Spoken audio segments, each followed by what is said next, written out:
to all my people, and if you're watching live, checking us out on YouTube, or listening on your favorite podcast provider, you are most definitely my people. Welcome to another episode of Botched, Bots, and Share Shots. I'm your host, a chef by trade and a mark by choice. I am the Will Gray, and joining me tonight, he is host of the World Elite Podcast. He is host of The Boys of Summer, which, by the way, he and I just dropped 1996. 3 words for you: Boiler Room Brawl. He is one of my bloodline brethren, so throw the ones up for the bloodline. Marcus from World Elite. Marcus, welcome back. How are you? Yo, what is up? And yeah, the Boys of SummerSlam we just did, and I did another episode this morning. I'm going to edit and drop soon. This is actually my 3rd show today. I just got off of Queen's Takeover, and I also got another show I have on YouTube, SAT Sports. So yeah, I'm just a business son bitch, man. Hardest working man in podcasting, ladies and gentlemen. But directly below me on your screen is the creator and founder of Off the Top Media. He is the TikTok phenom known as our boy Shadow. Shadow, welcome back, man. Thanks for joining Botched. You played trivia last week, and I was like, fuck it, let's get you on the big dog, bring you on the big show. How are you? I'm doing great, sitting out here on the Shadow compound enjoying life and ready to kick this off. Hell yeah. Dad Hat, what's up? Welcome to the chat, my brother from the WCW pod. But, as always, my right hand joining me upon her iron throne in the Boss Bitch's corner. She is the Beyonce to my Hova. She is the Bonnie to my Clyde. She is the brains behind the operation. The Boss Bitch, Miss Al. Al, how are you? I'm tired. It's been a long couple weeks. It's been a long couple weeks. We've been real busy. We had Crockett Cup last week. We've had a couple weddings to shoot. We've had a couple days of shooting for the doc. We had the pop-up yesterday. Fuck it, I took my journalist hat off and was like, I'm going to play chef for 24 hours. We sold some barbecue. Like, when do we get a day off? I don't know what a day off is. That doesn't happen. I saw your crazy tweets about that. I was like, is he all right? Somebody check on Will. It was so much fun to get back into a kitchen, but I'm so glad that I don't do it professionally anymore. So, gentlemen, Marcus, you've done this before. Shadow, you have not. But I always start it every time the same way, no matter what, is what has you pissed off for greatness this week? What has you the most worked up in pro wrestling? Good, bad, indifferent, otherwise? What has you pissed off for greatness in pro wrestling? I don't care who goes first. Shadow, if you're ready, you can, since you're the first timer. Yeah, what's really pissed me off this week is the unveiling of a women's championship. But it's good at the same time. But what pissed me off is Charlotte is back. For what reason? Other than, a new title. It's a shiny new thing. And I don't mind Charlotte and Asuka feud. It's been great in the past. But it really just irks me that Asuka couldn't have her moment with that belt for 5 minutes until the queen had to come down. Like, it was just bullshit. And another thing that pissed me off about it is why I understand why they're doing it for cosmetics. It's bringing equalness to it. But why couldn't they have their own look to it? The black on gold. I mean, the white strap. Why? Cam said this the other night. It works for Roman because it's got that on the white. Are you there? You kind of froze for a second. That's what this week. No, you kind of froze there for a second. I think I can agree. I think they could have given the women a little bit more individualism with the new title designs. I think just making them a carbon copy of the men's isn't necessarily a bad thing. It's just not the direction I would have taken it. I mean, I don't like it on the black belt. So the men's I don't like, but I like it on the white. Like, I like the design on the white belt, but for whatever reason, like, I hated it when they gave it to Roman. I was like, this belt's ugly. But the exact same belt on a white strap, just much better. I like it. I agree. I said that on Queen's Takeover. I agree. I like the white strap IC. It's my second favorite title of all time. Marcus got his up there too. I have mine in my shelf here too. There's 3 of us. Yeah, 3 of us with that belt. Wow. We've got to have a unification match, boys. Find out who the real IC champion is. Marcus, what you got for me? What has you pissed off for greatness this week? Oh God, let me take a deep breath before I say this one. We're getting a fucking Karen Jarrett match. Karen Jarrett, Jeff Jarrett, and Jay Lethal against Aubrey Edwards, Mark Briscoe, and Papa Briscoe. It's going to be a dumpster fire. 100%. I just want to see Karen get her fucking ass beat by Aubrey Edwards. I love Aubrey. I don't know why people hate her. I love Aubrey Edwards, and I love her on Unrestricted. She don't give a fuck. I'm medium on Aubrey Edwards. I think she's a good ref, but I think pushing it too far might stretch that a little bit too thin. Aubrey Edwards reminds me of girls I used to hang out with in high school. Like, they're always just there for the attention. They don't care about what's going on beside them. Would you call Aubrey a pick-me girl, Shadow? 100%. You think she's a pick-me girl? Al, do you think Aubrey's a pick-me girl? Yeah, I agree. Because, like, I really loved Aubrey, like, starting out, like, when AEW started and she was reffing and stuff. But, like, I don't know, I just feel like she does a lot to draw attention to herself during a match. And for the ref in pro wrestling, like, that's the opposite of what you're supposed to do. Like, if what she was doing made sense in the story, I would be fine with it. But, like, the big gestures and stuff, like, it's just too much. Yeah. For me personally. I mean, like, she's super cool. Like, as a human being, like, she's super cool. I just think she turns it up a little too much. She just needs to, like, dial it back just slightly. Well, on air, it's just like, I should be focusing on the match, not what Aubrey's doing in a match. Yes. I can agree with that. I think the ref is there to accentuate the match, to be part of the story, but not to be the story. And I feel like sometimes Aubrey tries to be the focal point of whatever she's doing. Al, it's your turn. I thought I had one, but I don't remember what it is. I don't know. I want them to commit to something in this Bloodline story. Like, I need Jay and Jimmy to, like, pick a lane. Like, I feel like they're kind of dragging, like, they drug out a lot of it, and then we finally got, like, the Uso turn that we wanted, and now, like, they're dragging out the decision of the turn. Like, just fucking pull the Band-Aid. Like, I love this story, but, like, they stick to one piece of it, I feel like, too long, and just need to, like, do it. Like, I know, like, they're trying to, like, you know, build it up for, like, pay-per-views and stuff, but, like, I don't want to wait 6 weeks for mild resolutions of this story. I think we get it this Friday, and then it sets up Jimmy and Roman at Money in the Bank. Possibly. I wouldn't mind that. We know that Jimmy's not going to beat Roman. Like, that's not who he's going to drop the title to. But that could also be a swerve point, too, where they're like, fuck you guys, he drops the belt to Jimmy out of nowhere. Like, who knows what WWE... I don't think WWE knows what they're going to do anymore. Well, they accomplished their 1,000-day goal, so now it's really who knows. Yeah, at this point, we have no idea what's coming down the pipes. I'm waiting to see if the tag match is going to happen at Money in the Bank or at SummerSlam. I would almost venture to say that SummerSlam, they would want a match of that caliber. That's going to be up there with, like, Sami and KO versus the Usos when they do that match. When does Shadow leave the off-the-top Batcave? Cam, I call in favors with my boy. Me and Shadow, we're like this. We got that connection. I'm special. I'm out here in the beautiful Shadow, compound on this beautiful rainy day, which we absolutely needed. The beautiful wilderness. So you're a shadow. You're a shadow Batman. Shadow Batman. I can't. My pissed off for greatness really wasn't pissed off for greatness. I just wish they would get some consistency with the brand split and the draft. Because what was the point of doing it if every week since you've had guys on both brands, people going back and forth? You got Braun Breaker, who is on the NXT brand, challenging Seth Rollins for the world title, which is a Raw-specific title. So it's like, drafts aren't real and brand splits don't matter.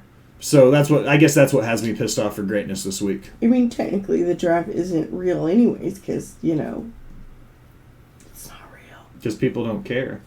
Well, it's not real. So, whatever. I agree. I thought it was gross. Like, literally wanted to throw up when I seen that Braun Breaker challenging Seth. Like, it made no sense. It doesn't float my boat. I don't care about Braun Breaker.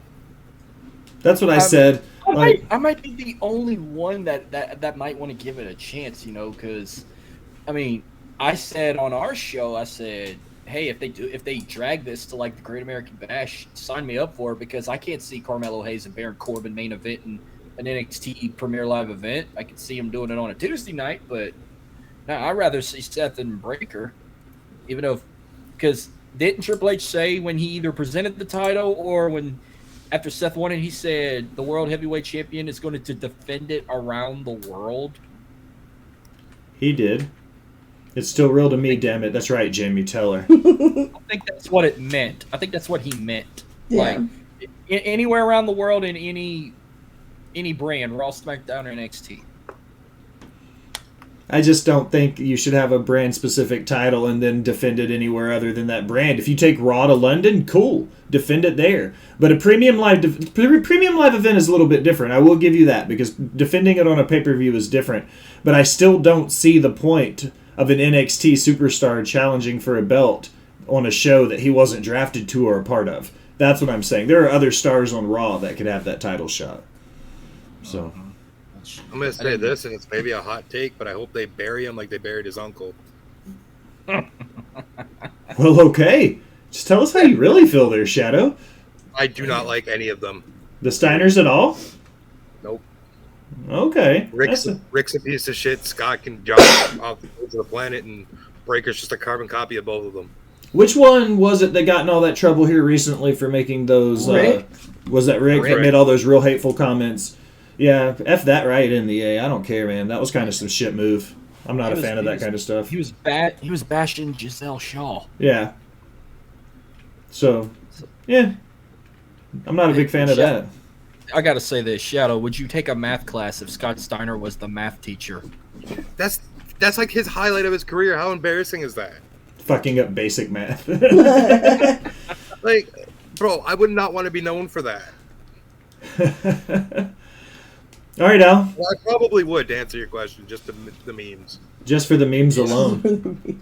All right, Al. News and rumors. What you got for us this week? Wrestling News Company is reporting that a major overhaul of the women's tag division is coming, starting with the unification of the tag team titles.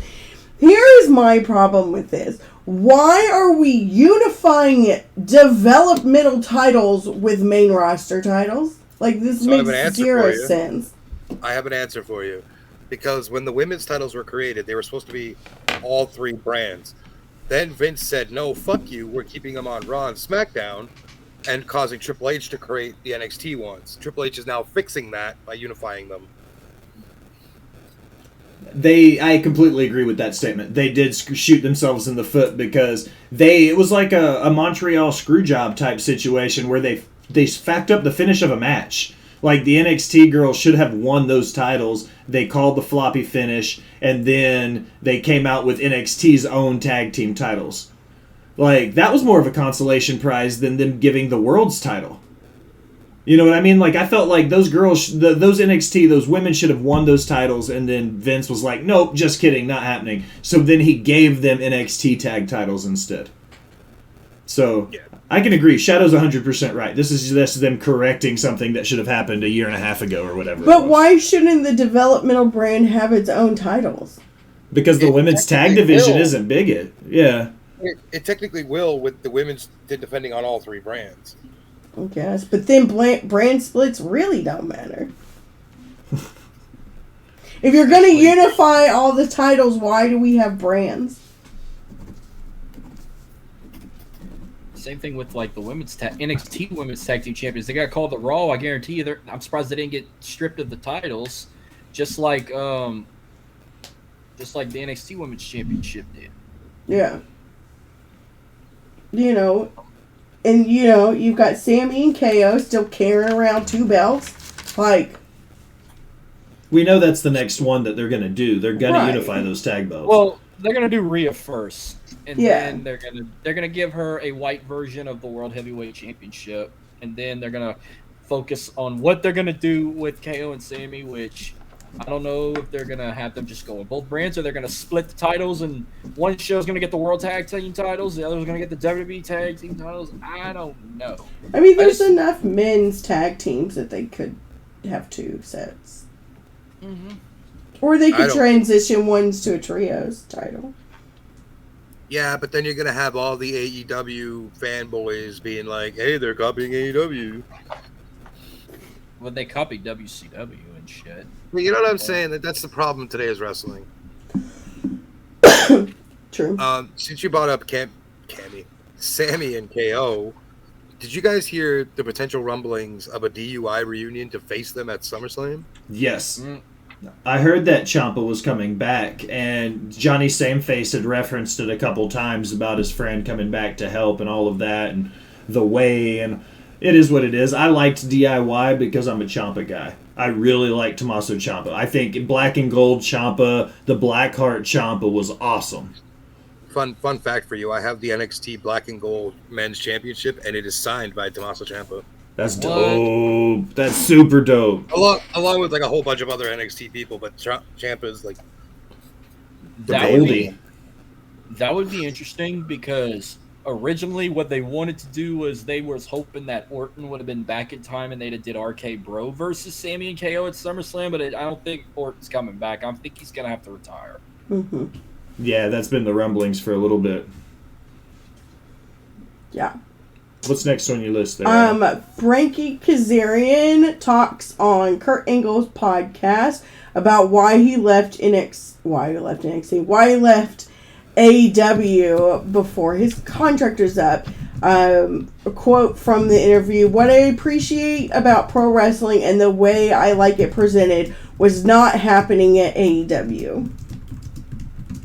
So he picked up his ball and he went home. That was a good episode listening to. I listen to the Kurt Angle show every Sunday. I think one, no free shout outs to Kurt Angle. He doesn't need our help. I do think that Kaz had a lot of issues with AEW because we saw him at NWA tapings and we saw him at Impact tapings, and both times it was said to me that he was kind of in this agreement with Tony Khan, since TK didn't want anything to do with him, that he was just going out there and just taking independent bookings wherever he could. So for him to finally come out and just say those words, it doesn't surprise me. Kazarian, he deserves better than what he got. And shouting Jamie out in the chat, not a full-blown corny guy. I appreciate his takes on some of the wrestlers, but Cornette's he's a little bit too hardcore for me in some aspects. I don't take anything that seriously like that man does. Cornette's a joke in my opinion. I think he's one of the greatest managers to ever do it. I think he's one of the when it comes to brains of the business, he's got a fantastic mind. I think as a person, he's made some really questionable decisions that just make me feel yucky, so I don't really... Cornette in 2023 is very different than Cornette in 86. I'm just saying that. If I could say this, and I don't know, and if it takes me off the show in the future, I do apologize, but Cornette reminds me of Charles Manson. With the cult following he has. No, absolutely. He's very much a cult leader. He has the cult of Cornette, and he fucking flaunts that shit. It disturbs me how much that man acts the last 3 years. Mm-hmm. Yeah. Fair. But no, you're not going to kick off for a Manson joke. That's definitely well within our means. I don't know. I'm through here. Al, what's next on your list? Bianca Belair has been very vocal on the tweeters about how unhappy she is with the women's title scene and about Charlotte getting a match before she gets her rematch. Shadow. I'm Shadow sorry, just... You can cry me a damn river, Bianca. I don't care. We watched you carry a championship for one whole fucking year, and all you did was the 5 moves of doom being Bianca Cena out there. Get the back of the line, kid. Did you say Bianca Cena? I did. That's the best name ever. Maybe this is the start of her heel turn. Maybe. I hope so. I love Bianca. Like, I think she is What's up, Dan? amazing. But, like, for her to be mad that she's not immediately put back in the title picture, like, kind of, I don't know, like, it's like, girl, like, you've had it for a while, like, let somebody else have a turn. Like, you know, she should go to the back of the line. I mean, like I said, I do love her. I think she's amazing, but, like, let somebody else shine for a little bit. I think it's selfish of her to be pissed off that she's not immediate. I mean, granted, Charlotte shouldn't be there either. I'm not saying that, like, Charlotte deserves the first crack at it. But, like, they both need to learn that they can let other people shine. I also, Cam, I did bitch about Becky's boring run, and I also complained about the squash match at SummerSlam about how fucking wrong that was for Bianca. I can't stand long runs. Like, they irk me. Roman's is something special now, I guess, but it still irks me. I loved Bianca. It surprised me that she dropped the belt when she did. Agreed. I think she should have held it. Like, honestly, I think that she should still have it, and they should have given her this new belt. Like, I think that she deserved to get the new belt. Not that Asuka's not great, but I do think that Bianca deserved to transition into this new belt for a little bit. I think that would have been Asuka should have been her first title defense and loss with the new belt. Yes. I do agree that it makes her reign feel less because Asuka got the new belt a week later or whatever it was. And here we are, and Bianca's like, I fucking carried the women's division for fucking a year and a half or whatever it was. A year and 4 months. Like, a couple months. But still, like, I think Bianca, she has a right to be upset, but I also see the points of, like, giving other women their chance because Asuka is a bona fide star and she has held that title in the past and had successful runs with it. Yeah, and Bianca is amazing. Like, Cam's, you know, talking about how he thinks it's odd that Bianca's getting a lot of hate. Like, I'm not hating on Bianca in any means, and he's right. She busted her ass for the position that she was put in. What they did to her at SummerSlam from Becky was bullshit. You know, I think Bianca is one of those people that we talk about that's, like, bigger. I think she's bigger than the belt. Travis. You know, she's an incredible worker. She's an incredible human being. I think she's amazing. I think that they don't necessarily do her right in WWE, but in the same sense, I do think it is time to let some of the other women in general in the women's division shine other than Charlotte, Becky, and Bianca. Bakley says no one's better than the boss bitch, Al. So I'm going to retract a little bit of a statement. I've seen Bianca live. I respect what she can do in the ring. I respect her as a human being. I don't respect the way she was booked by WWE. No. Oh, absolutely. I can agree with that. I think she's had some major issues with the booking. Yeah. She's a fantastic athlete. Yeah. They should have put her with much better competitors than they did. They shit, you know, I say it every week. They shit on the women's division, and they made her title run not as exciting as it could have been by just giving her, like, BS matches. Like, she didn't have, like, an actual realistic competitor in my mind, other than, like, the little brief shit they did with Asuka. They really should have done her and Rhea as a rivalry for a couple months, and I think you would have got a great story. I think so too. And while we're on the subject of women's, if I can say, women's wrestling right now, and I respectfully mean this in the most respectful way, but it is trash across all companies. I think Impact has the best women's division in pro wrestling right now. The Knockouts division is fire. I just feel like we built the women up for the last 5 years, and now we're backpedaling so fast in every company. Jamie gets it. NXT and Impact.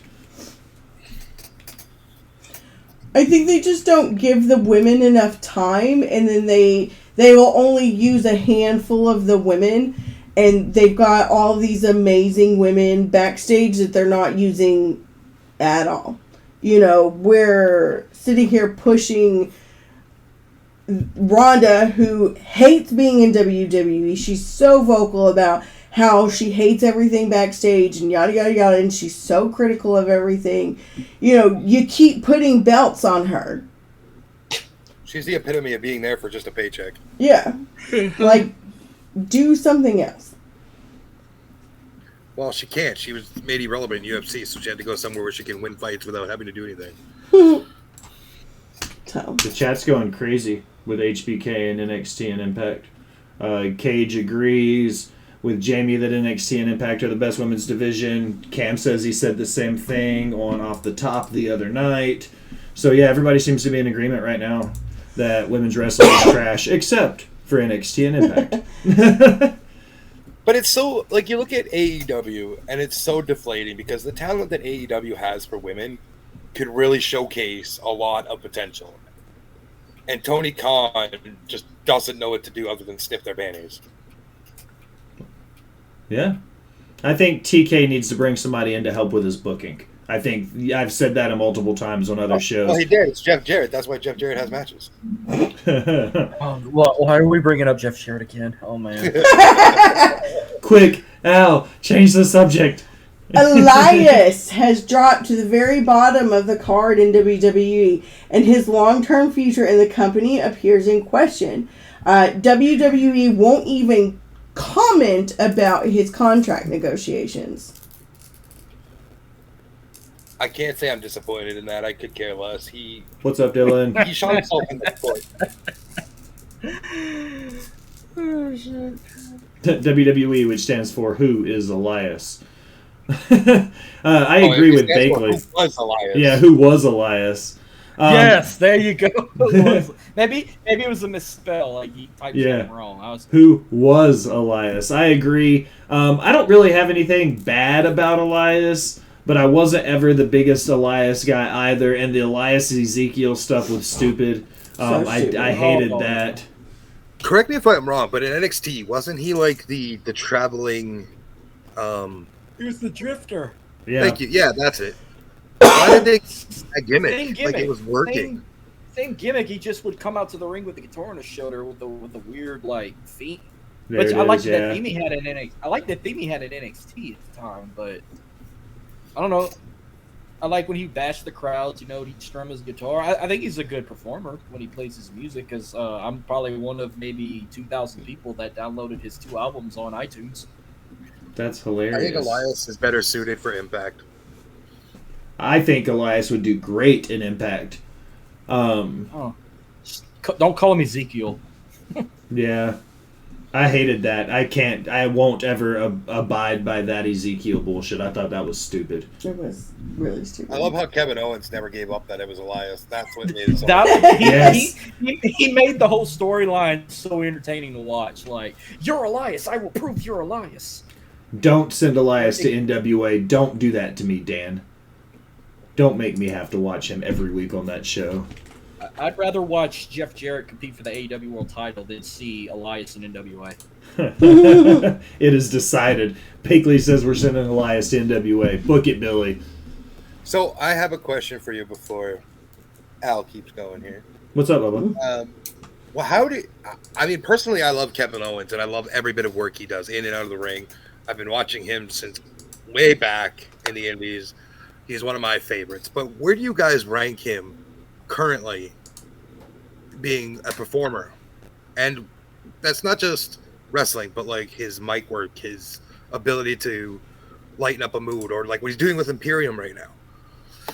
I think Kevin Owens he's definitely showing a side that we haven't seen since the Indies, since Kevin Steen, since PWG, Ring of Honor stuff. He's got that fly by the seat of his pants, unhinged craziness to him that I appreciated 10 years ago when he was Kevin Steen. I feel like he's starting to come into himself, and he's like becoming that WWE version. And this is going to be scary to say out loud, but it reminds me a lot of Dean Ambrose at the very end of his WWE career, when we started to see him take shift of that blend of the Moxley-Ambrose characters that gave us who Jon Moxley is today. I feel like Kevin Owens is finding that same stride, how to be the WWE version of Kevin Steen. So I definitely think he's in the top 5 or 10 right now. What's up, Tommy? He's top 5 or 10 superstars on their roster, easy. But I think he's kind of coming into his own right now is where he's at. I'd put him maybe at number 3 in that top 10. Yeah? I think it would depend on my mood daily, but I would definitely say without a doubt he's one of the... I would probably say most weeks I would put him in my top 5 at the very least. I'd have him at 3 under Roman and Seth. Okay. Yeah. You got anything else for us, Al? Oh, go ahead, Marcus. Go ahead, Marcus. I'm sorry. Oh, no, I just said he's one of the most entertaining guys on Raw right now. Him and Seth are probably the only 2 most entertaining on Raw right now. He's definitely entertaining as fuck, that's for sure. In one of my news rumors last week, Seth has said that he wants to do a faction with Sammy and KO and Becky. To feud with Judgment Day. Yeah, to feud with Judgment Day. I think that would be so dope. I would too, but take Sammy out. No, I love Sammy. I like me some Sami Zayn. Sami Zayn is going to burn out in the next 6 weeks. 6 months. He's going to be the next. Oh, cool! Now you're gone. Who's next? I got my honorary shirt on right now. I love Sammy with a passion. Again, another fellow Canadian. Love the man. But I just feel like you're going to start seeing the crowd go, "Oh, it's Sami Zayn." Maybe. It'll never be me. I'll cheer my ass off for that. Next thing is reports are coming in that Collision isn't selling tickets like expected outside of the Chicagoland market. Oh, you mean AEW Nitro? Saturday Night Nitro. Saturday Night Nitro.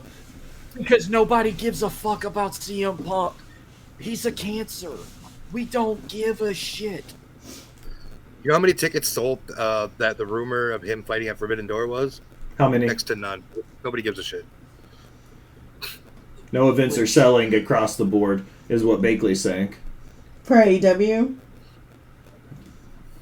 I know they've had hit or miss. They seem to get hit harder by the IWC than any other company as far as ticket sales. You see AEW getting hit really hard with the numbers they quote versus the numbers people are reporting from inside the venue. He said WWE is having the same issue too.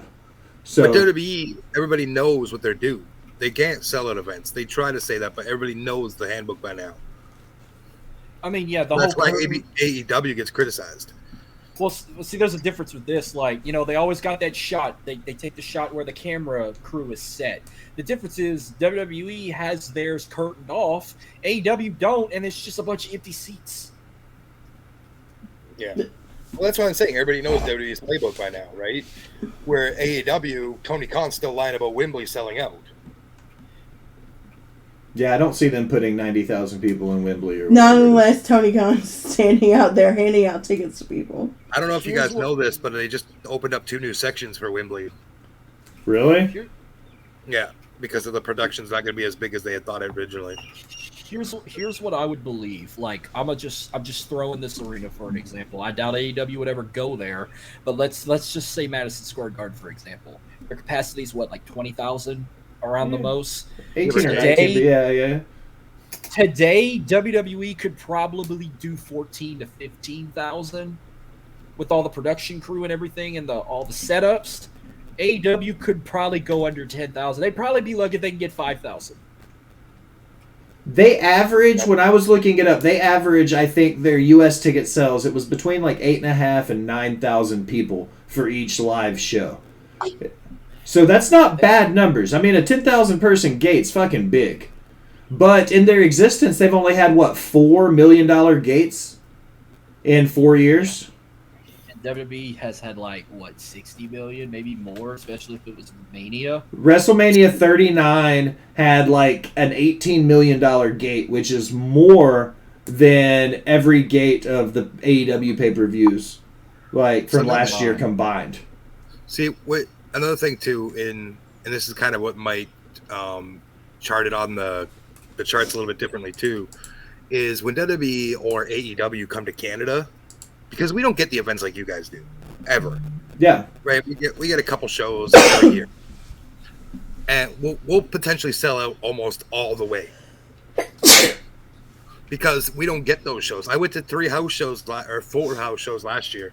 Every one of them sold out. Maximum capacity though, 2,000 people. I went to Raw last year, and I would assume only the very top was open. So you're probably looking at about 16,000 out of 18,000 tickets. This was in Toronto at Yeah. Scotiabank. Yeah. Like, you're going to get the numbers in Canada, which will screw with the books a little bit when you're looking at how it's booked or numbers. Because they're coming to places they don't go too often. So, like, the guy I'm going to Forbidden Door with, he's flying across the country to come watch it. Right? You're going to have people converging to Toronto because it's here. And it's not going to charge you an arm and a leg plus, border, all that. So they're going to converge on Toronto, which will sell up that show easily. Do you go to the shows like in Ottawa or Hamilton also, or just Toronto? I live about 8 hours from Ottawa. Hamilton's about 2 hours. I didn't even know Hamilton's even doing a show up until like 2 weeks ago. So... Well, yeah, AEW is like going to be taking over Canada for like the next 2 weeks in July. Like they got a show in Edmonton, they got a show in Saskatchewan. They're doing their tour, then AEW does a Canadian tour. Then they're both in England within 6 weeks of each other. Typically WWE is in Canada around the holiday season, usually. Cam says AEW's in trouble, guys. I mean, I wouldn't doubt it. To be honest, like, they have a massive roster, most of which doesn't get used, but is sitting on the bench taking a paycheck. Just like WCW. Yeah, I mean, they're putting all this money into a Saturday show that I don't know one person that's excited about this. Like, who does a show other than, like, a pay-per-view? Like, I'm not gonna watch something on a Saturday. Like, I'll TiVo it and, like, watch it later, but, like... Live Collision isn't something that... I mean, and to be completely honest, like, most Saturdays, like, more than 1 or 2 a month, we're at indie shows. Mm-hmm. Like, we're not even gonna be at home to watch it. I want to throw this in real quick. I mean, what's up? They could have...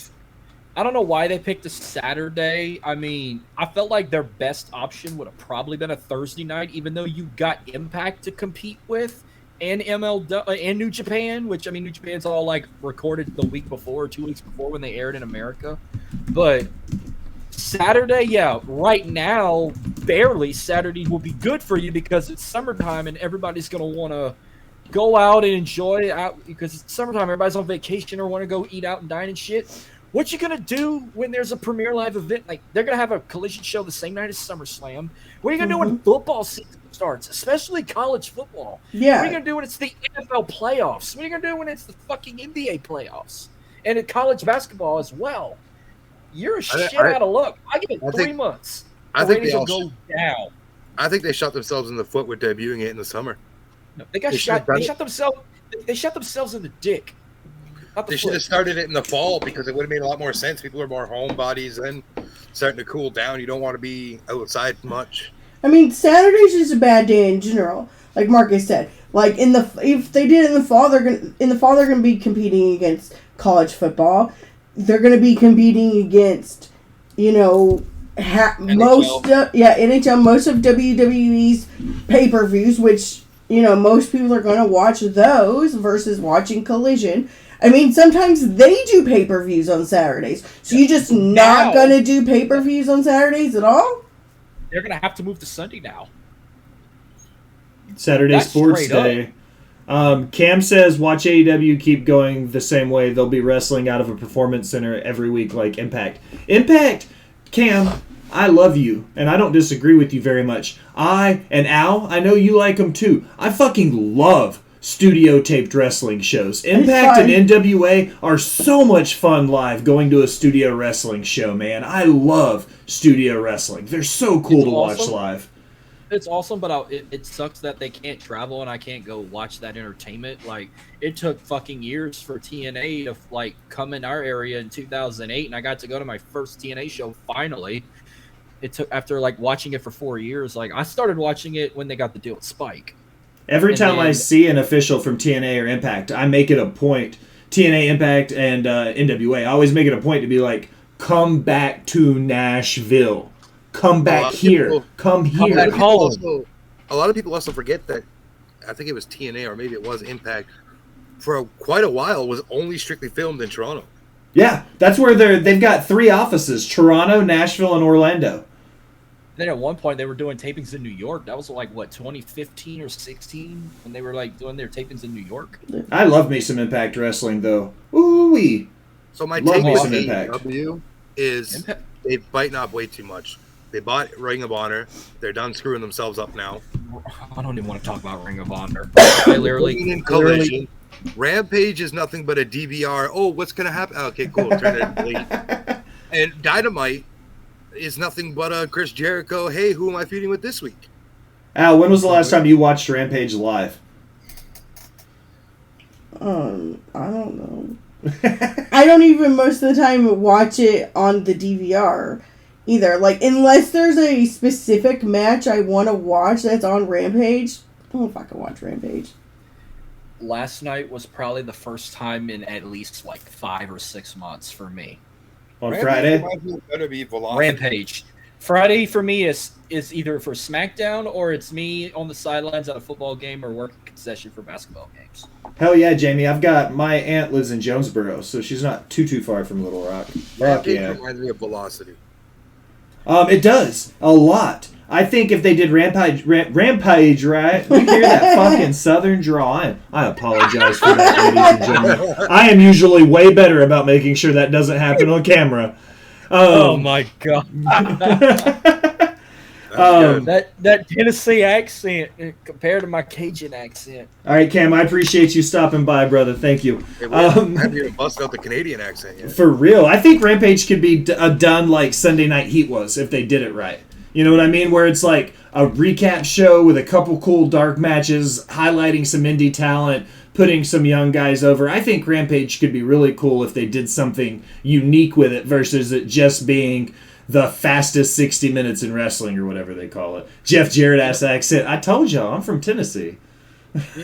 Ring of Honor now, to me, like, if they still had Dark and Dark Elevation now, Ring of Honor to me is like, you remember Metal and Jacked? Yes. That's what it reminds me of. Just mid-card jobbers wrestling indie jobbers or squash jobbers. The only problem is Ring of Honor does it in 2 whole hours. You get like 12 to 14 matches in 2 hours with a minimum of 3 to 5 minutes in the ring. So PowerPoint. No days. storylines. No storyline, nothing. So that's why I've unsubscribed to Honor Club. And I'll be on vacation for Death Before Dishonor, so I won't be watching that shit live either. Has anyone other than Will and I been to, like, Dynamite / Rampage live? I have. I've been to Dynamite 3 times, and only one of those 3 times it was a Dynamite Rampage taping. After 2 matches, like, because they dragged the fuck forever.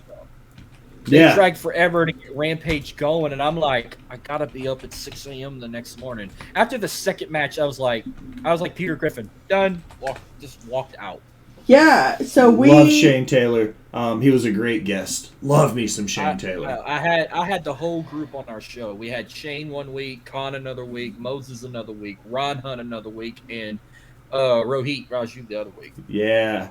I've never been to AEW, and 2 weeks from tonight, I will be at my first ever AEW event, period. Fuck it's yeah, gonna Shadow. be real long. Just be prepared. It's a fucking marathon, bro. Well, he's going to Forbidden Door, so it'll probably be I mean, they might do some pre-tape matches, but I'm just excited to see some New Japan talent and some of my favorite in AEW.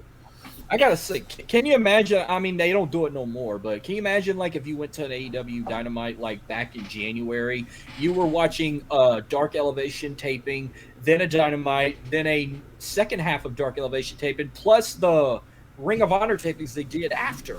That's 7 fucking hours. Yeah, when we went 2 Januaries ago, January 2022. That's it. It was the first and has since been the only AEW show in Nashville. So they did dark matches, which we missed because parking sucks. And then they did, Rampage, and then they did Dynamite, and then they did Rampage, and by the time that Rampage came on, I was done. Yeah. Everybody was leaving. Yeah, honestly, we didn't even stay the whole time. Because it was just, and it's weird the way that they do it, because they don't do any promos or show any, vignettes or anything. It's just match, we're done. I don't know, it's just weird. I'm excited to see Okada. Okada's fire. I fucking love me some Okada. You got anything else in news and rumors, though?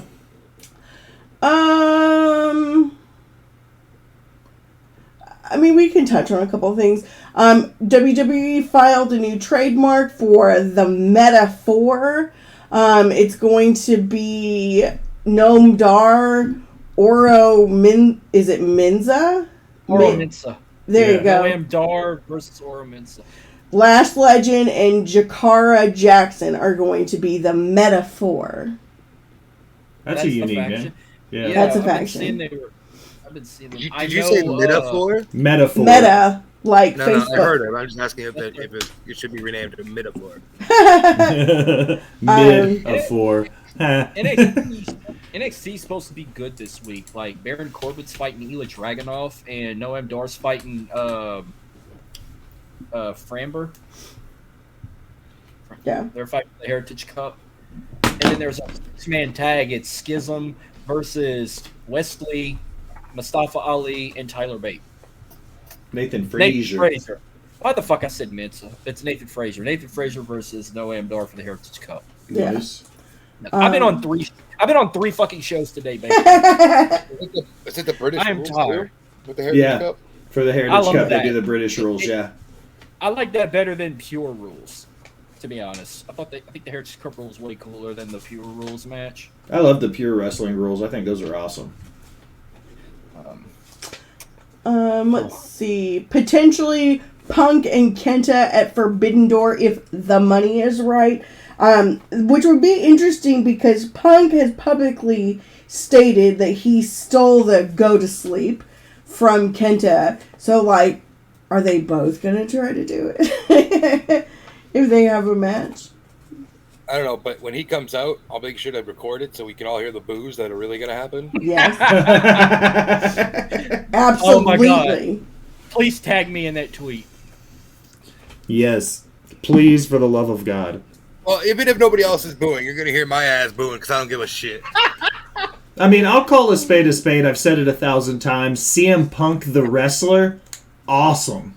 Phil Brooks, the person, cancer. I think both. I don't even think there's a difference anymore. Oh, shit. If 4 different companies say that, you're toxic as fuck, you're probably toxic as fuck, bro. And that's coming from me, and I might be the most toxic person on the planet. I'll say it this way. He's become Tessa Blanchard of the men's division. Ooh, Shadow. That's a scolding hot take, my guy. You should write down that timestamp. 4909. Shadow just fucking pissed off every Chicago native on the planet. Oh, my God. Yeah, well, their deep dish ain't good either. Fuck them. And now as we close another episode of Botched Pots and Chair Shots? No. Well, wait. When I think of deep dish, I think of Detroit. I like Detroit pizza. I like the focaccia style crush. I like the Detroit style pizza from Pizza Hut. They should be bringing it back. They usually do it in the summertime, so it is summertime. Where the fuck that's at? I don't want sauce on top of my pizza. It's not pizza. It's a fucking casserole. It is. I'm from the South. We all discovered that about 15 minutes ago, but it's a fucking casserole. It's just a casserole topped with marinara sauce and pepperoni. Marijuana sauce? I want a pizza with some marijuana sauce. Marinara sauce. Oh. You guys need a good old Jersey pizza. No, I agree. I wouldn't be mad about it, Bakley. Let's go up to Jersey and get some pizza when we go to Philly. I've seen a debate over that. Who has the best pizza, New York, New Jersey, or Chicago? Not Chicago. Not Chicago. I would say New York or New Jersey for I would sure. pick, for Chicago, I will get hot dogs. Hot dogs and... yeah. Corned beef and bagels are the things I get in Chicago. All right. Do one more news and rumors, then we got to get some money in the bank talk. Oh, the only other one I have is Eddie Kingston is also challenging Kenta for the strong open weight title. Also competing in the G1 Climax, which I still think is the worst pay-per-view name ever. Is Kingston better suited for the strong style audience? Yes. I My idea for a deep dish is tongue deep in a woman. You fucking right Yes, it is. You damn right, Shadow. You don't have to send me those texts, Bubba. Say it out loud. Say it loud. Say it proud. Cut off Al. She was speaking. Oh. I will cut off Al for that kind of statement. What was the last one? I'm sorry. Me and Shadow were getting dirty. Eddie Kingston doing strong style. G1 Climax led to all kinds of dirty thoughts. Bagley's mad because I said the G1 Climax is the worst name. It is. He worships New Japan. Like I'm not saying that there's anything wrong like with the event in general. I just think that like the G1 Climax, like it sounds like the name of a vibrator. From a country who blurs out wieners and porn, like it's not. I don't get it. I mean, it is what it is. It's called the G-Force Climax. The G-Force. It's tradition. I've got a whole story as to why it's called G1. It has to do with horse racing, honestly. I wrote a piece about it for Sportster back when I used to write for those hack jobs. Wait, sorry. Did I say that on air? Sorry. Sorry. I only have three.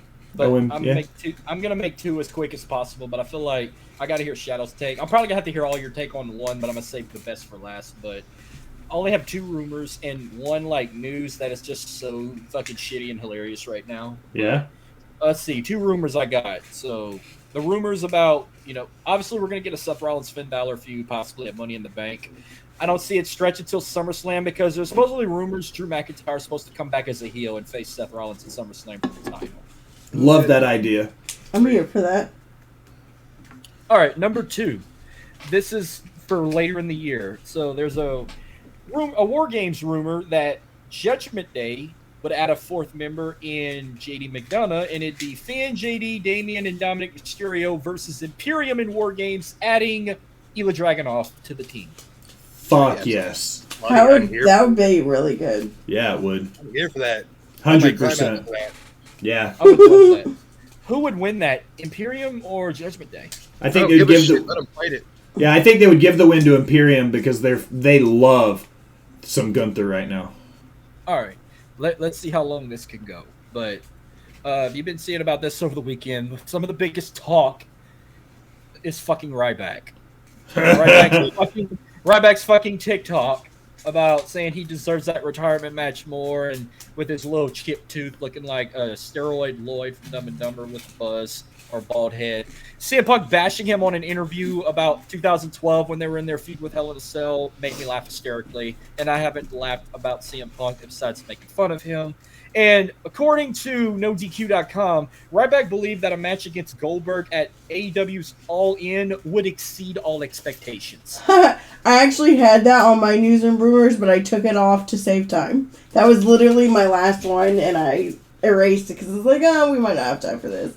Maybe if we're lucky, Goldberg won't miss like he did with Taker. Ryback, let's see, how do I say this? He has me blocked on Twitter. He has me blocked on Instagram. And as of last week in TikTok Live, I was a bitch and a botched journalist. So, fuck Rabbi. Ryback. Love my rabbi. Fuck Ryback. I love my rabbi. I love my rabbi. Fuck Ryback. So, yeah. I'm only blocked by two people on Twitter that are wrestling relevant, and that's Ryback and Shawn Michaels. How'd you get blocked by Shawn? What the fuck? Why? What did you do to Shawn? Did you make fun of his hairline? I was drunk, and yes. And two, I told him it was absolutely shit.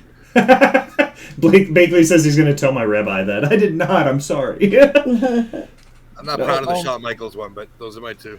Wow. I've got a Hall of Fame for people that have blocked me on Twitter. And But oh my god, that interview CM Punk did when he was talking about the feud with Ryback in 2012 was the funniest shit I ever heard. Like, Yep. he said, Just give the Bulls a press conference and let them go back and forth with each other because it'd be hilarious. I'll clip it for you, Bakley. I think the funniest thing was, like, he brought up where there was a segment on Raw where he, like, military pressed him. He was supposed to throw him on a table, and he missed the table, and he landed on concrete. The table never broke, and he went up to him backstage. He goes, "I need to know now, are you just stupid and slow, or are you a shitty wrestler? And be honest." And he, like, looked down. He's like, "I'm shitty and stupid." He imitated Ryback saying that, and it was the funniest fucking shit ever. Jamie says he's blocked by Uncle Dave. Oh my god. Okay, so funny. I just went to see if Ryback blocked me, but I'm not blocked. But his most recent tweet, he retweeted the No DQ article. Wrestling site with a quarter of the following gets way more impressions than anything I can post on it. This further shows how WWE has illegally had my social media suppressed.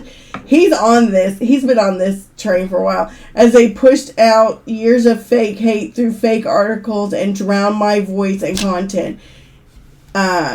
You're just shut up on You're welcome for the views as usual. And then he tagged like Elon Musk, Twitter, and some other. That's the only way he's going to get impressions. Yeah. Like tagging Elon. Yeah. This isn't going away, and more people are going to see how corrupt this place was and still is. Huh. I mean, we all know WWE is corrupt. We've never once disputed that. Truth. Mm-hmm. All right, boys, it's time. We're going to rattle off a top 5 list real quick. We're going to do it round robin style. The homework assignment was our top 5 Money in the Bank moments. Not necessarily a cash in or a win, just some of our favorite Money in the Bank moments. Shadow, I'm going to let you tee off first since you're the first timer. What would you give your number 5 moment in Money in the Bank history? Number 4. See, I had my number 1 ready to go. Well, give me your. We can start at 1 then. I don't care how we do this. Fuck it. Let's go. No, I'll give you my 5. My number 5 was Dean Ambrose winning. Okay. I didn't put Ambrose on my top 5, but I think his win was one of those, like, mid-tier wins. It wasn't one that really knocked it out of the park, but he definitely wasn't like a Corbin or a Theory. The reason behind it is because that's the same night the Shield all held the title on the same night. Yes. Ooh, that's great. I didn't even think about that being why. That's a great pick. Seth won the title from Roman, and then Ambrose cashed in later that night, and that's the only night all 3 members held it, and then they led to a triple threat the following pay-per-view. That's a great pick. That is. I didn't even think of that. No. Marcus, what you got?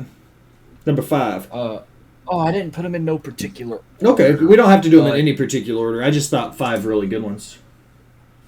I'll just say, I'll say Liv Morgan cashing in on Ronda Rousey. Not just that, but Michael Cole and Pat McAfee's reactions in the little not the drone cam, but the little monitor cam they had that was all over TikTok and shit, and they were just like hyped and ecstatic, and plus that's what everybody wanted. So I had to put a female cash in, but I said, well, that happened that night, so I would put Liv Morgan cashing in on Ronda Rousey because I fucking hate Ronda Rousey, and I was so glad Liv Morgan won, but I didn't think she was really going to cash in the same night and win, and my expectations were high. I was like, holy shit, this was great. What were you going to say, Al? Well, I remembered what my original Pissed Off for Greatness was. What is it? It's a little bit late. But I know, but Marcus, like, made me remember. That I need that this year's Money in the Bank women's briefcase is not cashed in the same night like all the other ones have been. Like, let them hold on to that for actually build a story with the title with the Money in the Bank briefcase versus just cashing it in immediately. Right. Fair enough. But on my list, I have Big E winning the Money in the Bank because that was such a huge moment for him, and I think, the WWE universe, because Big E is a gem that we don't deserve. I completely agree. Him having a chance to hold that world title was huge for New Day and for Big E, so him winning Money in the Bank is definitely up there. Shadow, number 4. Money in the Bank, WrestleMania 21. Because I believe that was also the introduction, if I can remember correctly. Yeah, that was And that it was had my favorite. it had great guys in it. That was My favorite Money in the Bank ladder match of all time. The very first one. Before you give your number 4, Marcus, I have to do my number 5. I didn't give my 5. I skipped over myself. RVD is Mr. WWE winning at One Night Stand, using his cash in to call his shot against John Cena. That One Night Stand was awesome. We got Paul Heyman's famous "You were champion as long as you were," because Triple H didn't want to work on Tuesday's promo. Like, One Night Stand that year was amazing. So RVD, Mr. WWE, winning the championship over Cena was my number 5. Okay, Marcus, number 4. And number 4, I kind of gave it away. I'll put that bringing the debut of Money in the Bank at WrestleMania. You know, that the first Money in the Bank ladder match at Edge, Christian, Chris Benoit, Chris Jericho, Kane, and Shelton Benjamin at WrestleMania 21. Favorite Money in the Bank ladder match ever, and Edge was probably one of my all-time favorite winners, just because him carrying that briefcase and having Lita with him, that just made his rated R character just boom skyrocket. Made him the biggest, most hated guy that I freaking loved to death at the time. And then he changed the game, and that's how I got the name The Ultimate Opportunist when he did that cash in like that, because no one expected he was going to do it on a guy who just got decimated in an Elimination Chamber and not be 100%. I don't think that was anybody's mind in the back of their minds that Edge was going to pull that kind of shit. They think he was just going to do it like fair and square, and he just said, "Fuck y'all, I'm doing it my way." Piggybacking off of you before Al gives us her number 4. My number 4 was Edge cashing in on Cena at New Year's Resolution that year. Like, that was an awesome cash in. The first time it happened, nobody really knew what to expect when it was going down. So that was why I put that one at number 4 on my list. Al, you got another one on yours? Mella is money. I love Carmella. I can agree. I think Carmella winning the women's Money in the Bank was a great pick. She's won it twice, hasn't she? No women. I don't think a single woman has won it twice. They haven't done it long enough. That don't count. Because James Ellsworth grabbed the briefcase and then they had to restart the whole match on SmackDown. I consider just only winning it once. Same thing with Edge and Miz. Yeah, they've held it 2 different times, but they never won 2 Money in the Bank ladder matches. Edge just won the briefcase from Kennedy because he got fired or suspended, and the Miz won it from Otis because it was at that moment they knew they fucked up, making Otis win Money in the Bank in the worst Money in the Bank event and the worst Money in the Bank ladder match I've ever seen during the pandemic. Was fighting at headquarters, and he was using it as goddamn lunchbox. Jamie says his pick was Mr. Kennedy winning it and propelled him to a main card, but injuries and stuff ruined his run. So Jamie's on page. Cage says Shelton Benjamin climbing up the ladder in the Money in the Bank match and jumping off of it. That was huge. The springboard plancha, great moment. Loved that. And walking it up like a damn escalator and clotheslining Jericho off the top of the ladder on that night, the first Money in the Bank ladder match. Yeah. For sure.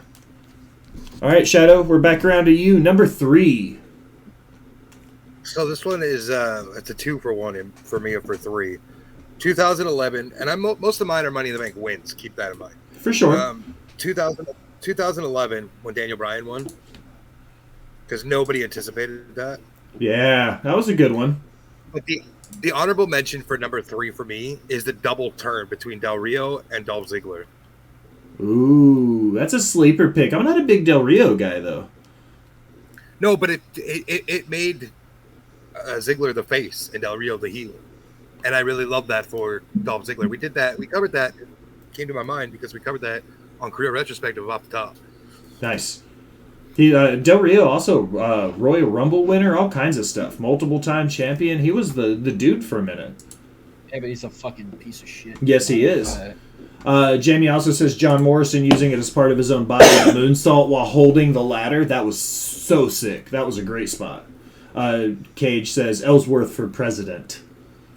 Al, you got a number 3?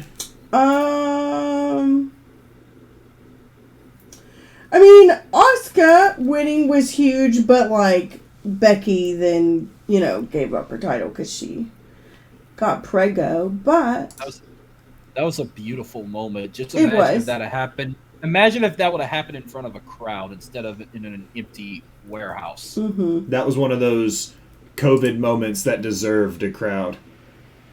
Probably Yeah. more than the Jay Roman storyline at the time. Marcus, did you give me your 3? No, but just like Shadow, I have a 2-for-1 also. Nice. The first one, he mentioned Money in the Bank 2011. My opinion, the best Money in the Bank pay-per-view of all time.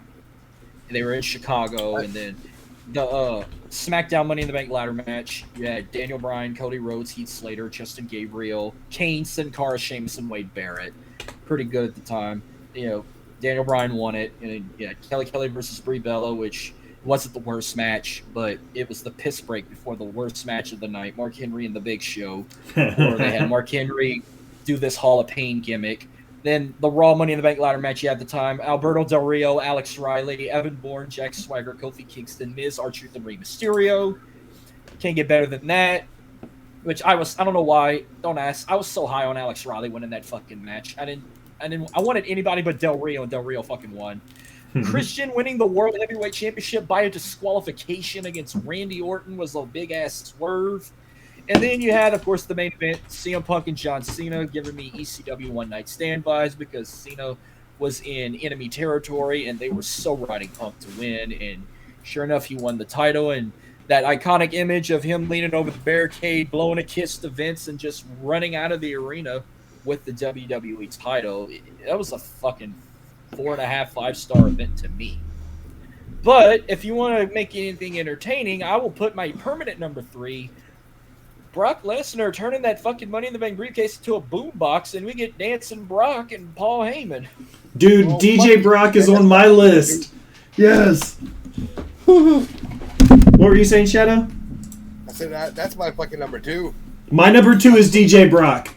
My number 3, before we talk about DJ Brock, my number 3 was 2 losers, and that was Corbin and Theory, both cashing in and losing. Theory cashing in and losing against the U.S. title, and then Corbin cashing in and losing his title shot while cashing in.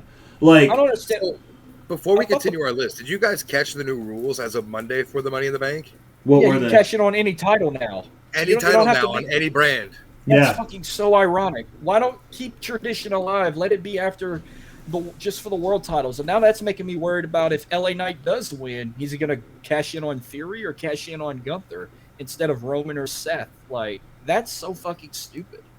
I don't think it's. I think that it takes away what you and I were talking about, Marcus, before Shadow got on. I said that they call Money in the Bank one of the big 5, but to me personally, it doesn't feel like it's any bigger than a normal pay-per-view. To me, it doesn't feel as big as a Mania or a Rumble or a SummerSlam or a Survivor Series. It just doesn't. They don't feel as big. I think why they're doing it like this is to suspend our belief that they're going to cash in on a world champion. And it's going to be a shock moment that we haven't gotten in years. Yeah, like, they don't believe he can successfully cash in on Roman or even cash in on Seth Rollins. Plus the fact, like... Cage says that'll be the way they'll have him to protect Gunther, is so that way Gunther could lose the belt on a fluke cash-in without making him lose weak or lose that momentum. It would give him a way to drop the belt and immediately go into contention. If LA Knight would cash in on a mid-title, I could see him cashing in on Theory and winning that, because it's on SmackDown. Also true. They're making it where Roman's so unforceable and this irresistible champion that even the Money in the Bank cash in would be a fail, and they don't want it to fail. I guess they're tired of all the previous. I think Miz was the last one. No, Big E was the last one to successfully cash in on the men's side. It was Big E, not Miz. Miz stole that fucking briefcase from Otis, which if Correct. Otis would have cashed in, it'd have been unsuccessful. But all right, where are we at? We're on number 2 now. Shadow, you said number 2 was DJ Brock. I also said number 2 was DJ Brock. Marcus, you said DJ Brock was your number 3.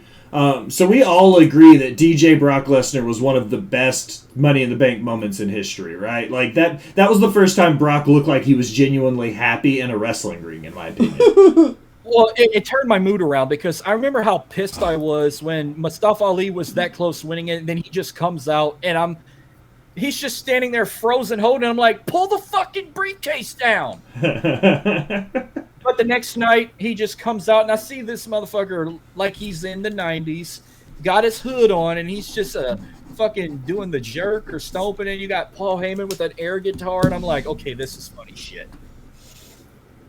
Al, you got another one on your list?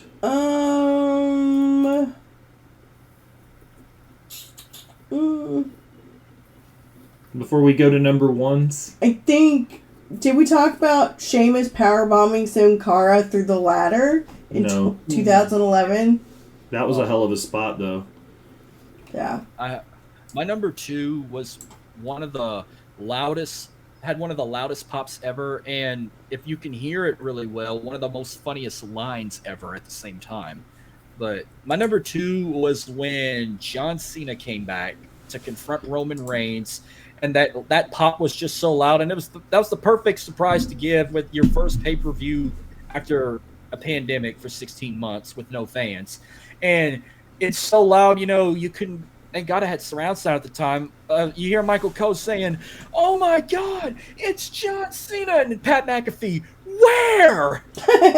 Yeah, I like the return of Cena and the summer of Cena and all of that. That was a great run. Like the whole, all I've got to do is pin you 1, 2, 3. Like I loved that whole thing. Like that was great. Well, I just have one more thing to say before we get to our number ones. Something tells me in my gut we all might have the same number 1, but let's go. I think so as well. Shadow, number 1, or what's your number 1 all time?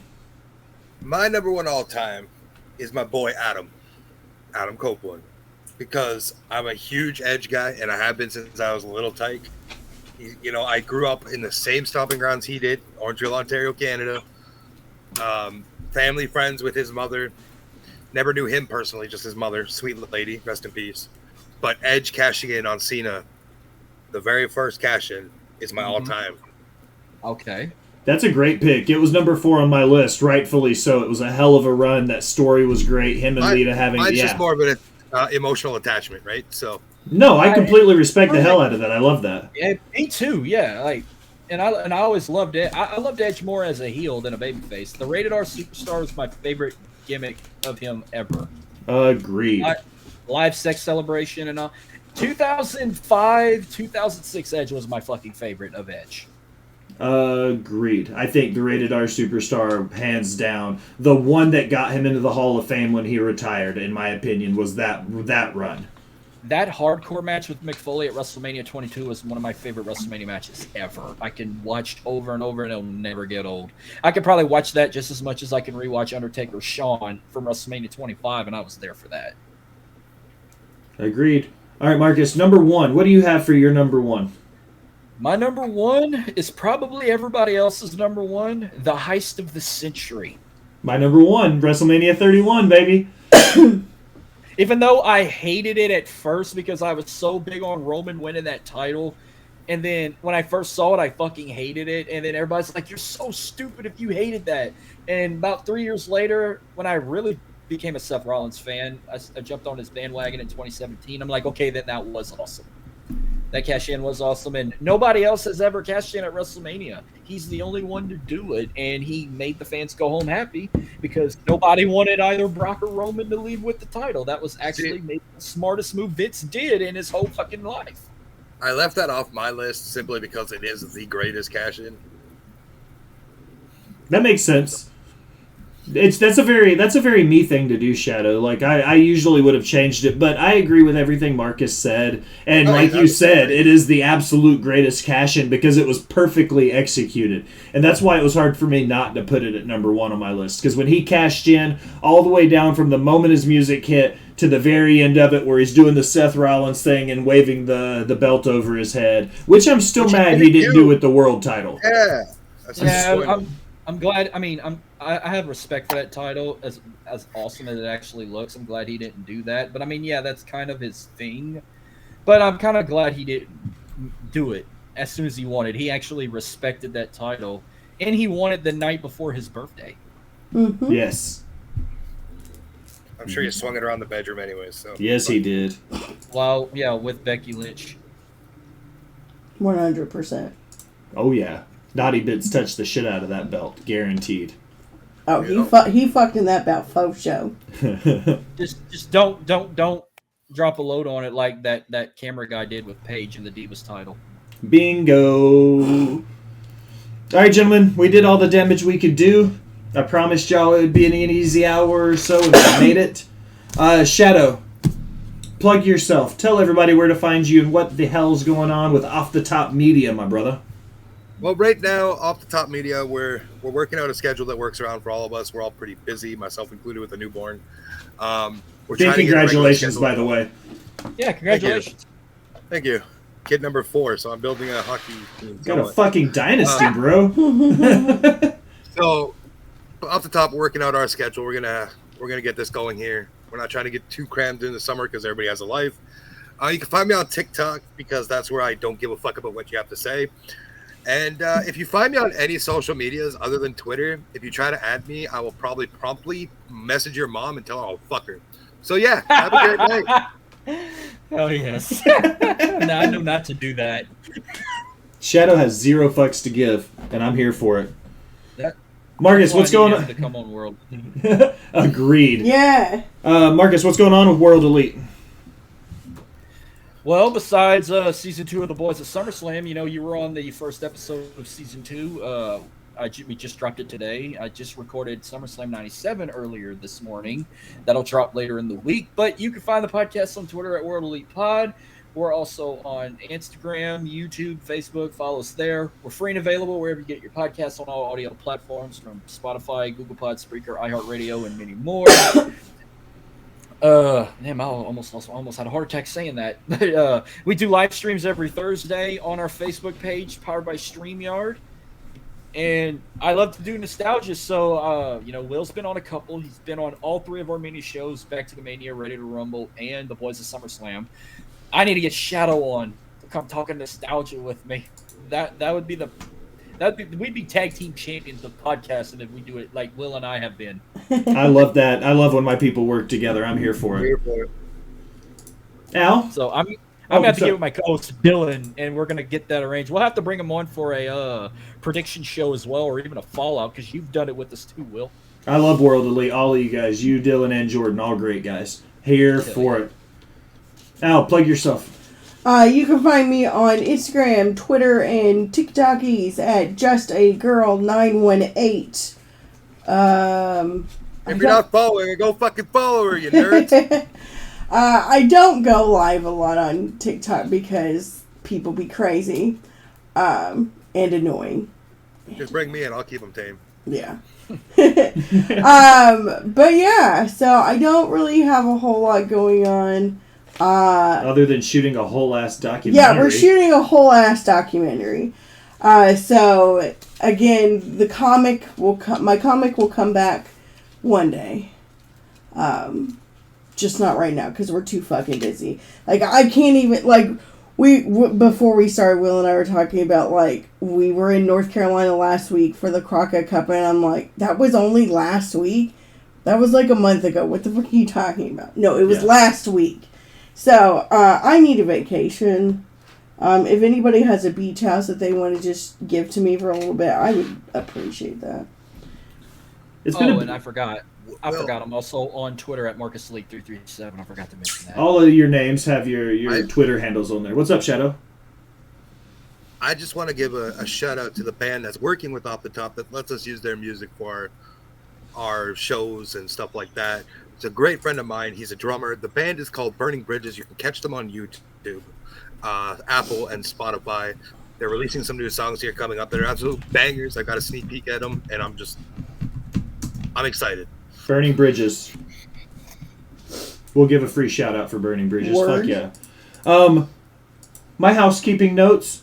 First and foremost, head over in our description. Check the merch links, Angry Lemonade. Go check out all of our stuff, all the other NWA guys that are putting a merch out with Angry Lemonade. That's awesome. Check that out.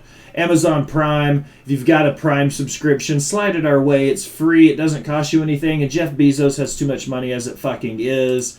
Also in the link in the descriptions is our Discord. Join our Discord. Hang out. See what's going on. See what's live. Trivia, Dirty Belly, all coming up this week. Live episodes dropping on Thursday. My interview series, Tea and Hot Takes, is making its live debut over with the Bloodline Entertainment Network on Tuesday night. I'm going to be doing my first feature there for BloodlineEntertainment.com with NWA superstar Alex Taylor. So I'll be going live with him. I've got some cool stuff, kind of checking it out. So I've got lots of stuff coming down the pipes, so that's cool. Make sure you follow everything in the Discord and all that. My shout-outs this week, as always, I shout out my friends. Follow all my friends. Jaylan on the beats. If you like all of the beats you hear for Botch Spots, for Dirty Belly, for Nerdy News, follow Jaylan on the beats _ Hill Tactics, not Dirty Belly. He hasn't done Dirty Belly yet, but Nerdy News and Botch Spots, all Jaylan on the beats, Hill Tactics. That's our boy. Creation World, that's Matt Ritter, Lord Cussalot, Mara the Shark Watkins, Katie Kinsey Baby, SES Vince, the Bloodline Network, me and Marcus, Cage My IQ, all those guys, A Circle of Debate, Tim King, the Wrestle Talk Wolfpack, Jaxbo, Bree, Self Bet, Jano's Wrestling, and Best Scout Machine got their shindig, Cold TV, Mr. B-Roll, and XLJ the OG. Follow Justin Bundy, Wrestling Fan for Life. Let's go, baby! Just in Time 211, Smacked Raw, and our boys Young King Wrestling, TC and Reek. Follow all our friends. All of them. Just follow everybody. Out to the Also, I got a YouTube show called SAT Sports. I do bi-weekly, and I do my next episode tomorrow, so be sure to follow me on YouTube for that as well. Follow all our friends. Follow Marcus on YouTube. Follow Shadow. Follow Al. SAT Sports, it's Saints, Astros, Tigers, and I know we do a lot of wrestling talk, but week 1 when the Saints play the Titans, I'll probably have to get you on to come talk that. I love the Titans football. Listen, I don't give a shit if you follow me. Just come watch me and laugh your ass off for a few hours. What's your show? What's that show called? I'm going to be sure to subscribe. Off the Top Media. We'll drop all the links and stuff on Twitter. All right, you got it. But now, as we close another episode of Botch Spots and Share Shots, I want to take a minute. Thank you for listening. Remind you to go wherever you do anything on the internet, like, follow, subscribe, unsubscribe, and then subscribe again. Leave a comment telling me how great I am or how terrible I sound. Either way, it helps the algorithm and it helps find new listeners. If you're feeling really generous to be one of the VIP people, head over to Rivet City Radio and donate to the Rivet City Radio Podcast Network at patreon.com. And you get some fantastic swag. We get some fantastic guests. It's a win-win for our boy Shadow, for Marcus from World Elite, and for the boss bitch, Miss Al. I am the Will Gray. Thanks for stopping by and listening, my people.